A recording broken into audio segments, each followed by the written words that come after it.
Ege? Abi içeri alamıyorsun, kusura bakma. Tamam. Sanki Bozmur Oda'ya giriyoruz ya.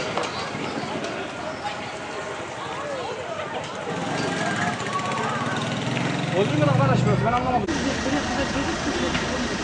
Kanka niye ne kalıyor?